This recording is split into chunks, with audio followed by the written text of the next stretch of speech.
Welcome to You're Still Doing That, where we talk to everyday people about their childhood joys that have endured into adulthood. Sitting next to me is...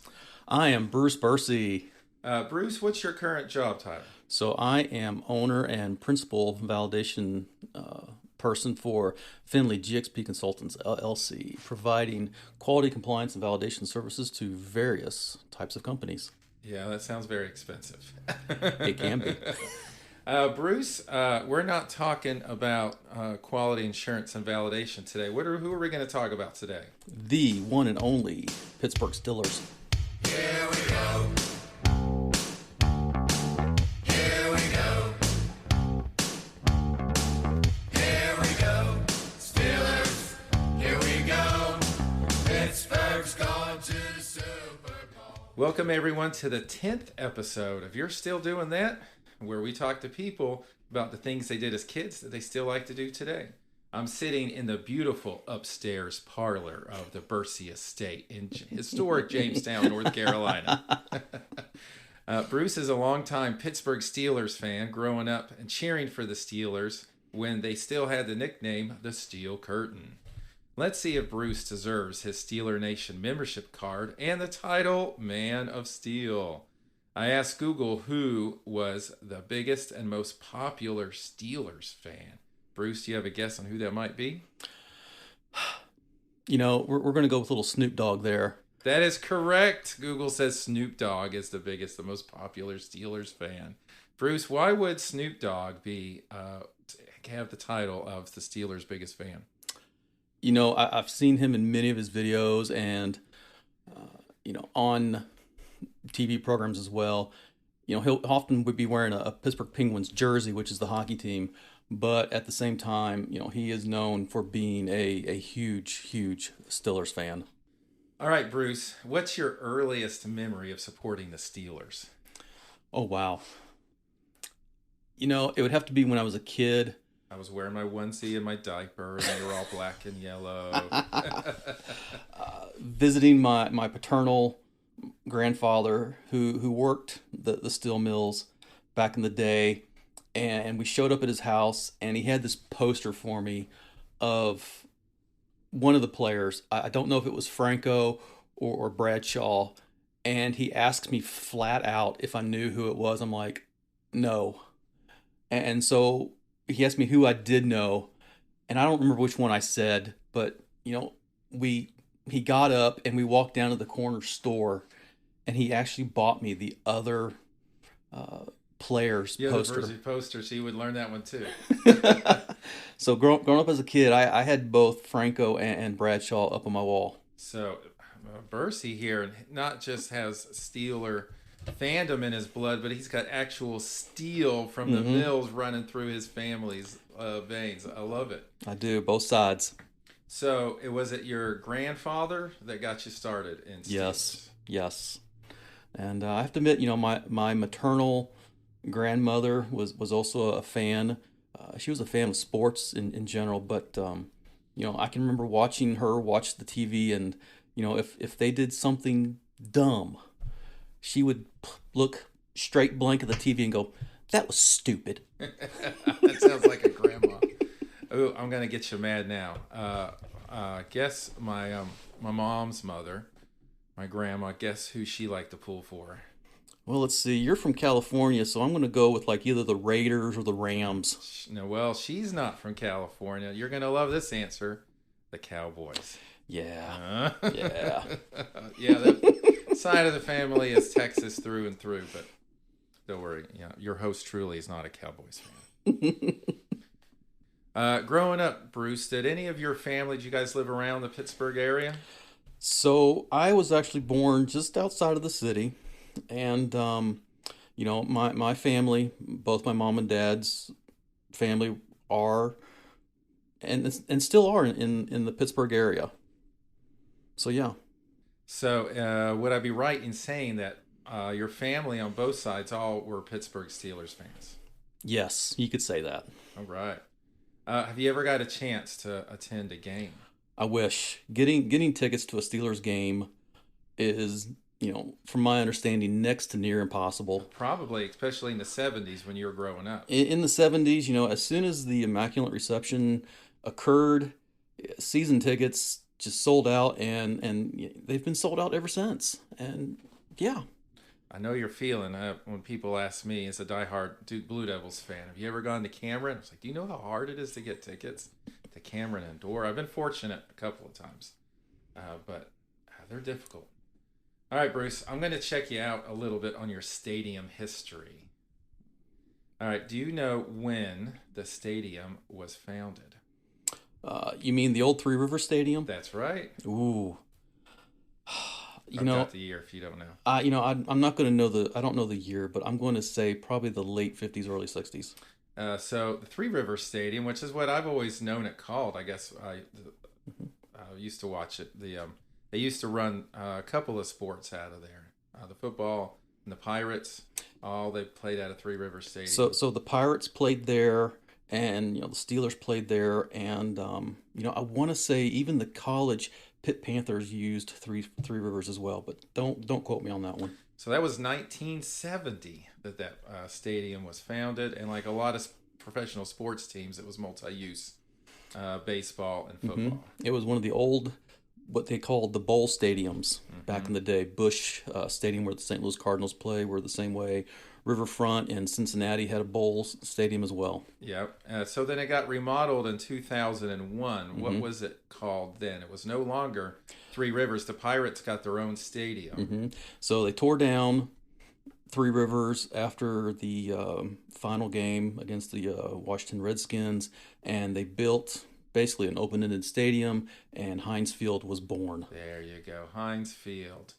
That's what I'm used to calling it, is Heinz Field.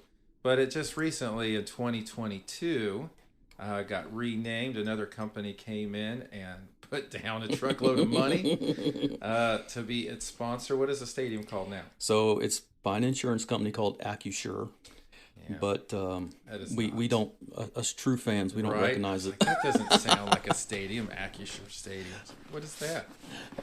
Heinz, yeah. Everybody can get behind Heinz. It goes on all your favorite things to eat. Ketchup Stadium. All right, so what is the most sold out event in, I'm going to say Heinz Stadium history, because I love to say that more. And I'll give you a hint. It was last year in 2022. This event brought 73,117 ticket holders. Whoa. It's got to be a concert of some sort. It was a concert, yes. This person has been labeled the Michael Jackson of our generation, or this time period. Oh wow! Someone that big. That big, I'm going to currently on tour now, setting records everywhere she goes. So I'm going to say it's going to be Taylor Swift. Yes, little Tay there. Yep, we're all Swifties over here. Yep, 73,000 people, and that was last year. All right, so growing up, did any of your friends, were they Steelers fans? No, afraid not. I know that feeling, being a Blue Devils fan here in North Carolina.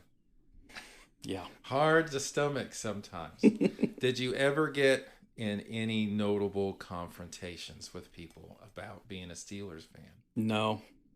I was a young kid, and we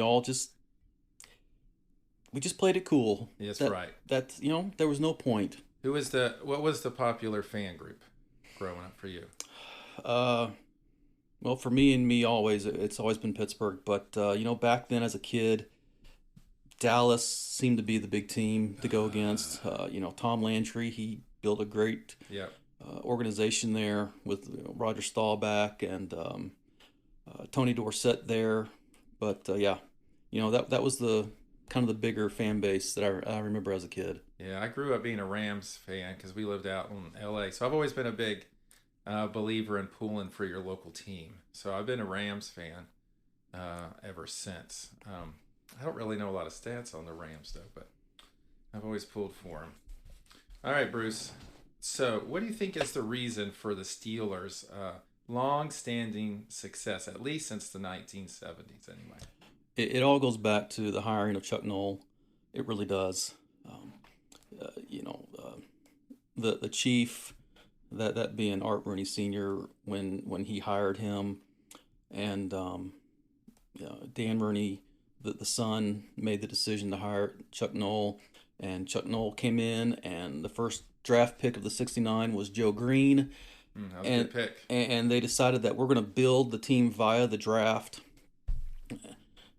And that first training camp, when Noel looks at everybody, the rookies and the veterans at training camp, and says, "Some of you aren't going to be here," and he doesn't scream. He didn't never screamed it. He just was like, "Some of you will not make it," and that was the turning point.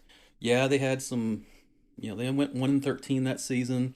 Yeah, I was getting to hit him. Mm-hmm. His first season, you could tell he was using some folks that weren't his yet. Nope, they weren't. And the next season they had the first round draft pick again, and they picked up this guy from Louisiana named Bradshaw. That's right. And things started to turn around a little bit. It. Now, before Chuck Noll came in, the Steelers were pretty much a mediocre club. What year were they founded? Believe it or not, July 8th, 1933. So 90 years I ago didn't even today. have the date. Wow, that is because we are recording on the 8th. Yep. Yeah, do you know what the record was their first season? Oh my goodness. No. They were 3-6, and that pretty much sums up all of their football history, all the way up to 1972. That's when they only had 5 winning seasons between 33 and 72. That was it. And they had a whole host of coaches in between all those years as well. They did. Lots of coaches. Who founded the Steelers? So that would be Art Rooney. Art Rooney. How much did he pay for the Steelers? $2,500. $2,500. On Google, that said it would round up to be around $57,000 our day. Can you believe starting an NFL franchise for $57,000? Not today. That's what it was. You'd need just south of $1 billion to start one now, for sure. Exactly. A brand new one, anyway. Now, you said Chuck Noll's first season, he was 1-13 season 1. But all the best coaches usually have 2 or 3 years of downtime before their system kicks in. All the greats were never great when they started. They were laying that foundation down. So his stats, Chuck Noll, he was coach for, I think I counted 22 seasons. Sounds about right. That is long-standing. I don't care what the sport is. Even T-ball sports or high school sports. 22 seasons straight is incredible. 12 playoff appearances in those 22 seasons. 4 Super Bowl wins. Every time the team made it to the Super Bowl, they won. They had no losses in the Super Bowl. Mm-hmm. He has the most wins of any coach. I think I was trying to figure out what I was typing. Oh, he's got the most wins of any Pittsburgh coach. Yeah. I was going to say, I think Don Shula has the most wins. Yeah, he's the highest. What do you think made Chuck Noll so great? I mean, his Steelers, they had winning. I didn't write this down, but they were pretty much over 500 for all of those 22 seasons. I think what made Noll so great was he was not there to be their friend. He was there to teach them football. And he even said that to his players. I'm not here to be your friend. I am here to teach you how to play football. And he did not go out screaming like some coaches do. But the players knew that if they got the look from Noll and he was less than impressed, they better just go and hide. And well, I'm sure he probably screamed back doors. He did.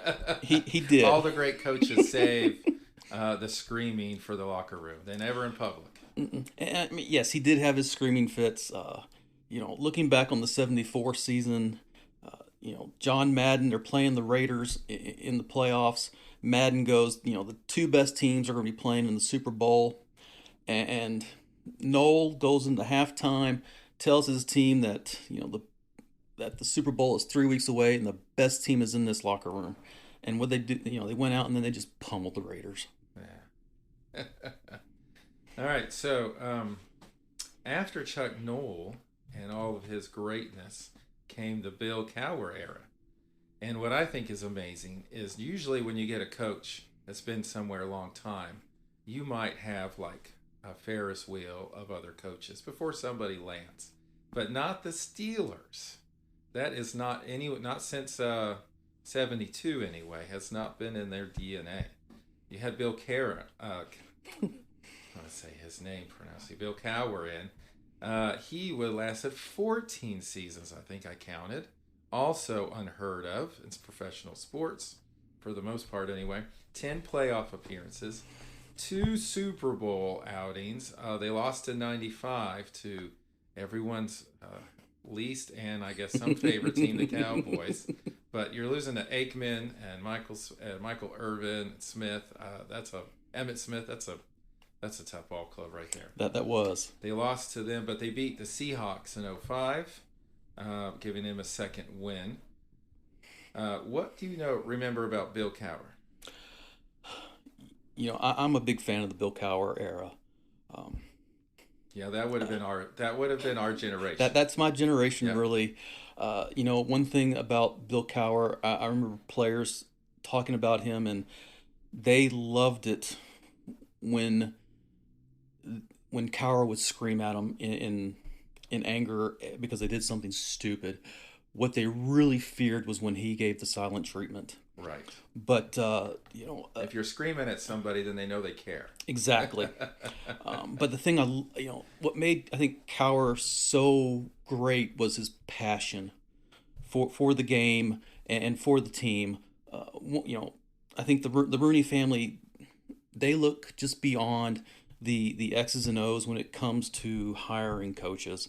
They want to know about their family, and they seem to truly take an interest in their family. Somebody that's gonna not just be interested in getting wins and losses, but somebody will take an interest in the players. Mm-hmm. And they want to know about their values as well.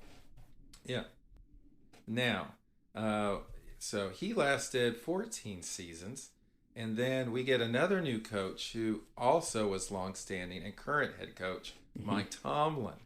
I think I counted he's in his 16th season. He's got 8 playoff appearances in those 16 seasons, 2 Super Bowls appearances, winning in 2008 against the Cardinals, and then, of course, losing to the Packers and Aaron Rodgers in 10. Tomlin, if you look at the stats, is the most consistent coach of all time in Steelers history. Most consistently he has the highest win percentage of all the rest, and all the stats up and down the board. His teams are performing more efficiently overall. What do you like about Mike Tomlin? I'm sure I've never been. He's the coach I know the best is Tomlin. Yeah, I like Tomlin. You can kind of say he's part of the Steeler tree. When you look back at it, Chuck Noll actually hired Tony Dungy as a coach. Dungy actually played for Pittsburgh back in the 70s, early 80s. Did Dungy get a Super Bowl with the Colts? Colts, yeah. Yes. So. But when Dungy was down in Tampa, Tomlin was one of his defensive people. So, there's kind of a little bit of a Steeler tree there. I don't know. I've never been able to get into the Tomlin era. I just can't. I don't know why. He's a great. I'm sure he's a great guy. He seems to be well respected by his players and stuff. I just, I'm a Cowher Power guy. Yeah. That was growing up. That was your coach. Yep. What I like about Mike Tomlin is you watch him at a press conference, especially like at halftime or if the team lost and they ask about whatever the problem was. You can see on his face. He's like, oh, we're going to address that. You can see on his face that he is going to make some people work. And he does. I really think he does. And I agree with you 100%. During conferences when things don't go right, he's going to address it. I think something that's wearing on me as a Steeler fan is the standard is the standard. That's a nice quote. Right. But, sorry, we're the Pittsburgh Steelers. Our main focus is Super Bowls, and that is the standard. Now, speaking of that, though, the last when I was looking at stats, the last 5 years of Steelers has not been the standard. Nope. Looking up there, they only have one winning season in the last 5 years, straight out winning season. The other four, they're right about 500, where they'll be 9-6, or they'll be 8-7, or something like that. They sit right around 500. Only 2 playoff appearances in those 5 years, each of them in a wild card game, which means they did not win their division. I forget when I looked if they won those wild card games or not that they were in. They did not win last year, and I think they did win the last time, yeah. So it's not been the standard the last 5 years. What do you think now? We do have COVID in the middle of those 5 years. So, and I know that 2021 season, there's a lot of complaints from players and coaches about all the different policies they had to adhere to. And so that was a little different. But last year was pretty much business as normal. Last year was business as normal. I think, I love Big Ben. He should have retired, I think, the year Sooner than he did, especially after he had the arm surgery, because he just didn't have the cannon that he had before. So I'll tell you, in my little opinion, is they have not had the quarterback staple since Ben has left. I like Kenny Pickett. I really do. I think giving him a chance to mature, he'll do a really good job. I really like what they did this year with the front line. They brought in their first round pick was a big beefy Broderick Jones from Georgia, who I think will solidify the front line with them. If they can keep him upright, I think they can put some points on the board. Defense wins games. Defense wins games. Yeah, your quarterback is only as good as the amount of time they have to throw.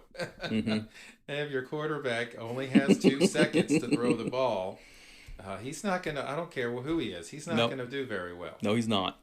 So, and I think that's been the Steelers' issue, too, for the last couple of seasons. It has. Not necessarily how good the quarterback was, but how much time do they have to throw a ball? Yeah. Yeah.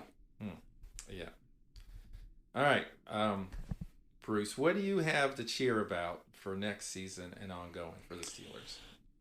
For this coming season, I think knowing that we've got a second-year quarterback who knows the system more, it's going to be more comfortable. And he didn't have a full season. They kind of went through the gambit of third-string quarterbacks before they gave Pickett a chance. So they did. Mitch Trubisky started, and he got benched, and Pickett started as a rookie. As a Duke fan, I'll tell you, you don't want Mitch Trubisky, man, coming out of Carolina.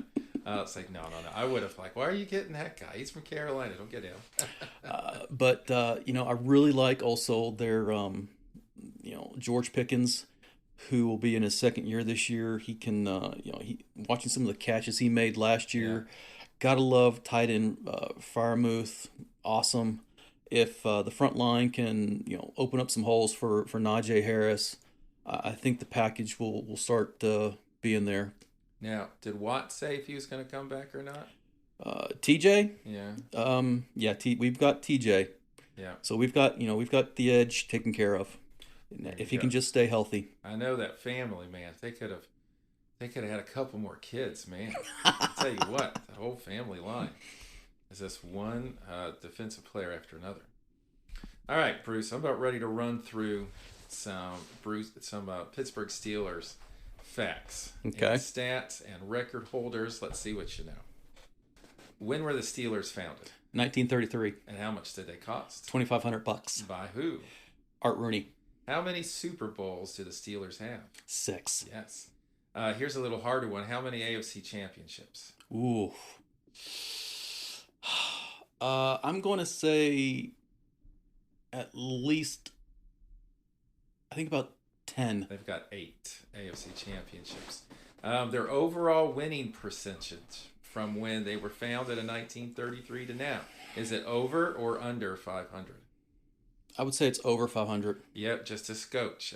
697 wins, 598 losses, which does sum up their first about 50 years of existence. Yeah. 40 years of existence. Which quarterback has the record for the most yards in a season? It's going to be Big Ben. Yeah, 5,129 yards. Which running back has the most yards obtained in a single season? Ooh, I think that's going to be Franco. That is Barry Foster. Barry Foster. 1,690.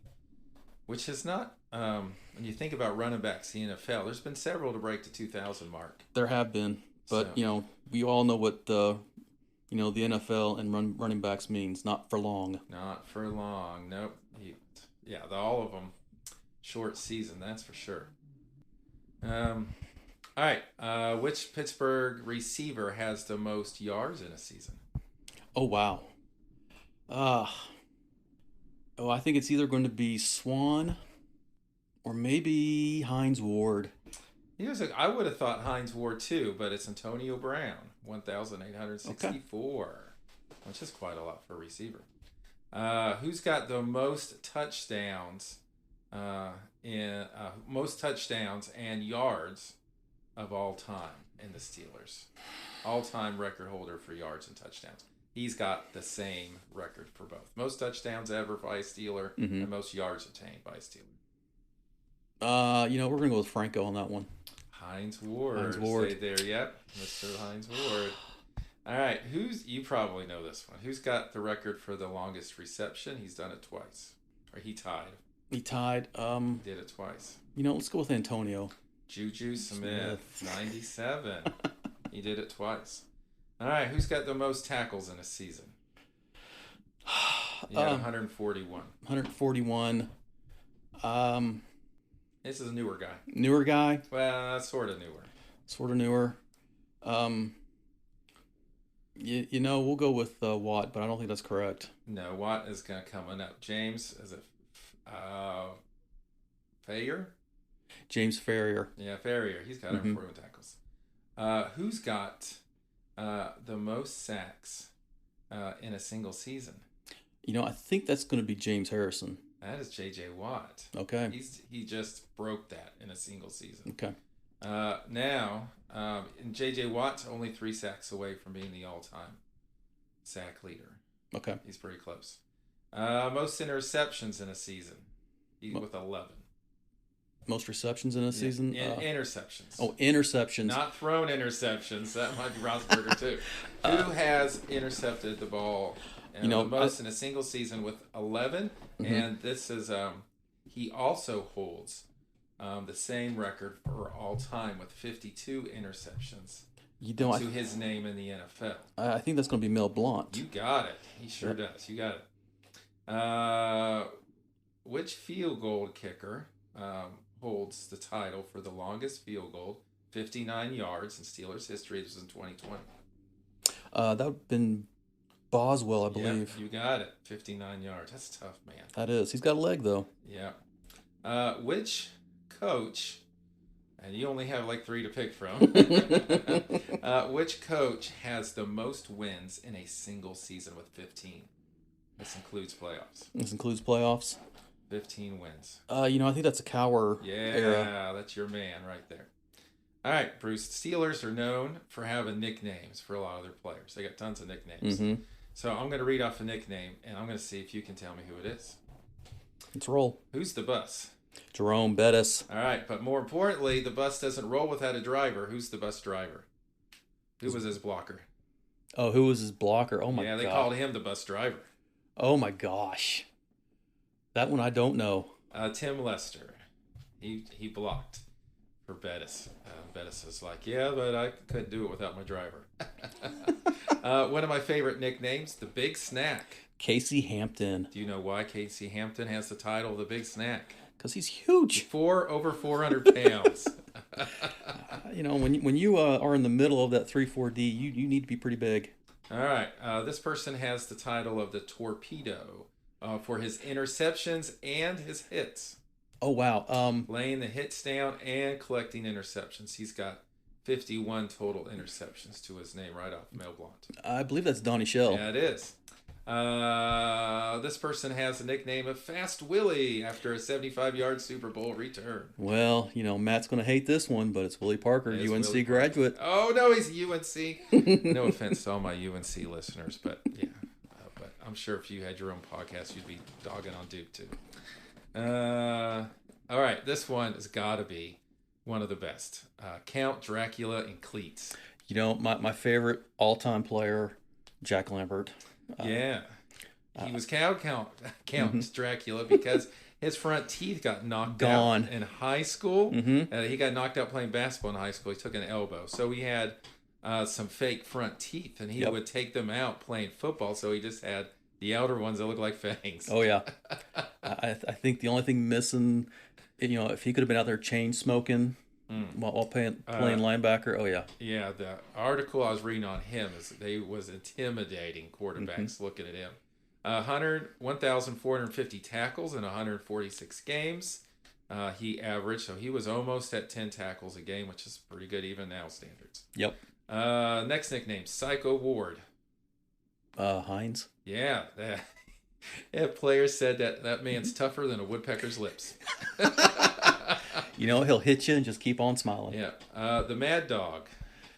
Oh my goodness. His name's rhyme, by the way. It's almost a rhyme one. Dwight White. Dwight White. Thank you. You. Oh, that's hard to say for a little kid. I kept wanting to say Ernie Holmes, but that's not right. The Tasmanian Devil. And that one I should know, but I cannot. He's known for his hair. His hair. Oh my gosh. If it's the guy I'm thinking of would stick out from his helmet. Oh yes. Number 43, Troy Polamalu. I never could understand why Troy had all that hair. I was like, how many times does that get grabbed in a game? Like if he's trying to sack somebody, how many times does that hair get yanked? I was like, I don't know, man. You got to put it up in a bun or something. It's part of who he is. That was, dude. That was classic. Big Ben. Oh, Roethlisberger. Iron Mike.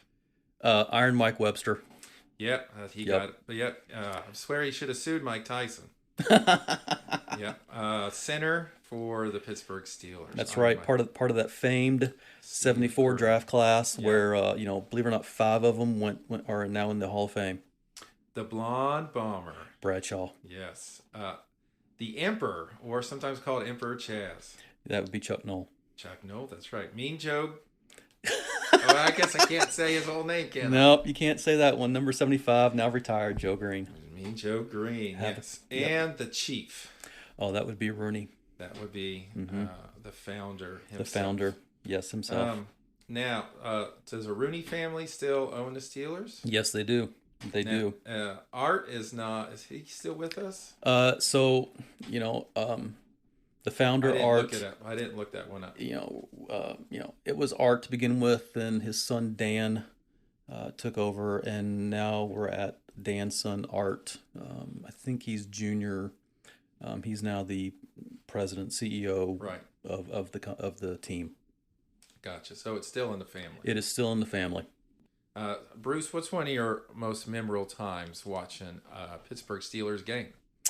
So I'm watching the last Super Bowl, doing some graduate classwork as well, and Arizona had just gone up, and I'm like, oh. Who was the quarterback for Arizona that year? Kurt Warner. Oh yeah, he's a Rams fame too. He hit Fitzgerald for a pass. Oh, Fitzgerald, there's a good receiver. And I was like, oh, so I turned it off, and my wife calls down and says, Bursey, you bet you can't. You got to turn it back on. Reluctantly, I turn it back on, and what happens? Ben drives him down the field and throws that back corner to Santonio Holmes. The 2 feet are just inside the out of bounds marker, and he comes down with it, and there's still like a minute 43 left to play. They do the kickoff. Couple plays later, Polamalu strips the ball from Warner, and Pittsburgh does the kneel down, and Super Bowl number 6 is on the finger. Nice. But yeah, it's nerve-wracking being a Steeler fan. It really is. I can only imagine. Because there is an expectation of winning. Yeah, I was gonna I was going to make a joke that expectation of winning, being in the AFC division, I was wondering how many times the Patriots got in the way because of there. But I was looking out there, and it did seem like they got in the way that much. Seems like you guys would shoot yourself in the foot before you got to them. Yeah, we would. And luckily, in 2008, somebody had an injury that year, and the Patriots weren't in the playoffs. Mm-hmm. You can remember who that fellow was? Yeah. He was gone that year. Yeah, that was your season. That was our season. And the Packers probably thought that was their season too, but no, they got stuck. But luckily, Aaron got one, at least one. How do you think Aaron's going to do in the Jets this year? I feel sorry for him. I think it's going to be horrible. I think everybody dies at the Jets, don't they? They do. Brett Favre died at the Jets. I can't believe he followed Brett Favre's footsteps. Yeah. No, everybody dies at the Jets. Everybody dies at the Jets. I think he's going to be. He better get comfortable on his back. You know, I think he's going to be there a lot. Yeah, man. Yeah, I was like, anybody but the Jets that you go to, man. All right, Bruce. I'm going to ask you 6 rapid-fire questions to finish up our show today. Let's do it. All right. Outside of your family, what's the most beautiful thing you've ever seen? Oh, wow. You know, I can remember as a kid, you know, going to Mammoth Cave. I have to admit, that was awestruck. Was that in Kentucky? That was Kentucky, yeah. You know, and just knowing that there's this walking through it, and you know they flip out the lights and it's complete and total darkness. So yeah, just I think exploring those caves was kind of awesome. What's a favorite smell? Fresh cut grass for some crazy reason. I thought you were gonna say fresh donuts like we had today. What's a favorite sandwich? You know, can't go wrong with a hot ham and cheese. Nice. What's your favorite drink? Any kind of drink. Any kind of drink. You know, it sounds crazy, but nothing tastes better than just a cheap beer after a Saturday of working out in the yard. You know, cold. It's What brand would that be? You know, it sounds crazy, but it's every now and then just a good cold Coors Light. Good Coors Light. Yeah. I would go Corona myself. I don't know if that counts as a cheap beer. None of it's cheap right now. No, that's right. None of it's cheap. What makes you happy every time it happens to you? You know, I think I like to run.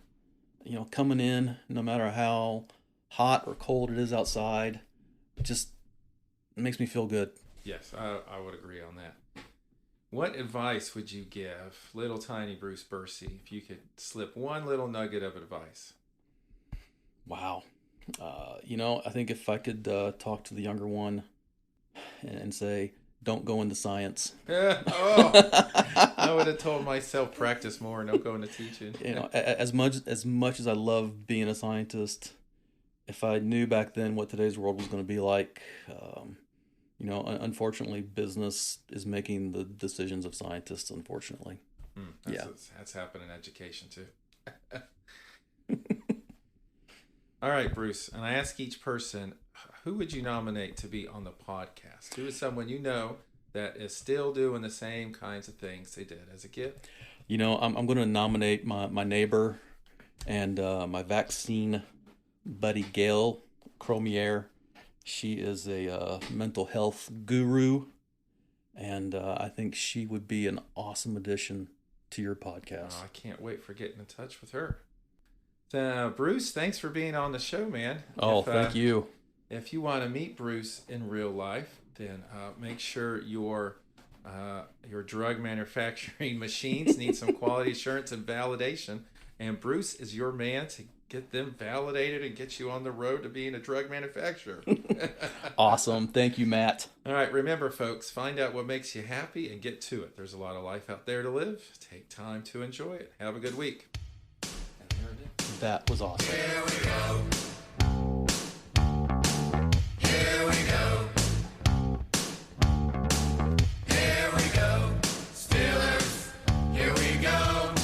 Pittsburgh's going to the Super Bowl. Here we go. Cheer the Steelers, black and the gold. Here we go. This town of Pittsburgh's heart and soul. Here we go. The Steeler Nation has the best fans. We are from Pittsburgh, the 6-time Super Bowl champ. Here we go.